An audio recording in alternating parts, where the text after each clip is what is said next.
Rome wasn't built in a day, but it kind of fell in one. Well, maybe not literally in one day, but certainly by the 5th century AD, the once mighty Roman Empire was well on its way to ruin. But why? Hi, everyone. Welcome to this channel.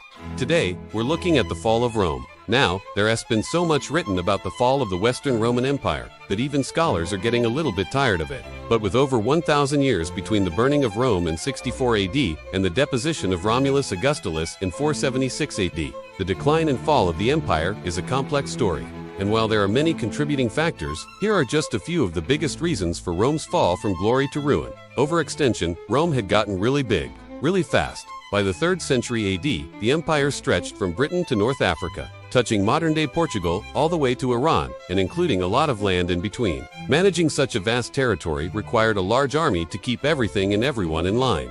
And with 250,000 troops to manage, Emperor Septimius Severus decided to permanently station them along the empire's borders.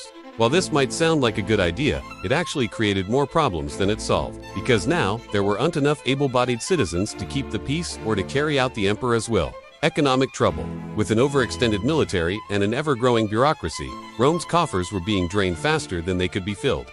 The cost of defending the frontiers, maintaining roads and aqueducts, and providing for the poor and unemployed in the cities was staggering. And as inflation rose, taxes went up, which led to revolts, like the one led by the aforementioned Emperor Septimius Severus against his own mother, Julia Maesa. That's family planning for you.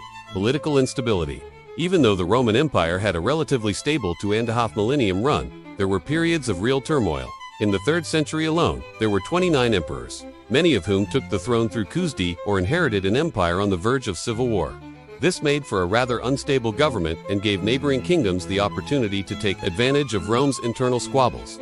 Barbarian migration. As the Roman Empire was experiencing internal strife and economic difficulty, pressure was mounting on the borders from migrating Germanic tribes, known to the Romans as barbarians. And since Rome didn't have enough soldiers to defend the borders anyway, these groups began to push in.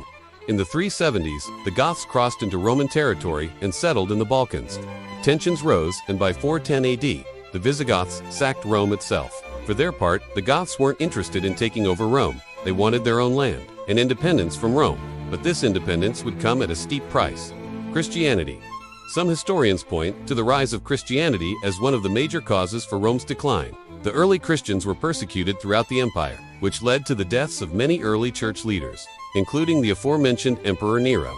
After the Edict of Milan in 313, Christianity became the official religion of the empire. But as the power of the papacy grew, so did its influence in secular matters. And by the 5th century, the clergy controlled nearly a third of all property in Rome. This shift in power and wealth was a significant factor in Rome's decline. The sack of Rome.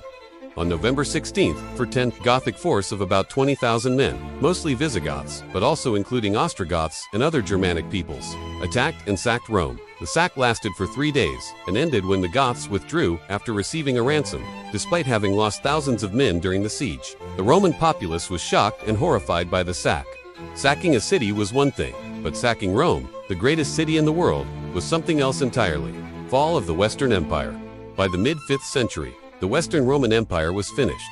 The last emperor, Romulus Augustulus, was deposed by the Germanic leader Odoacer in 476 AD, while the Eastern Roman or Byzantine Empire continued on for another 1,000 years.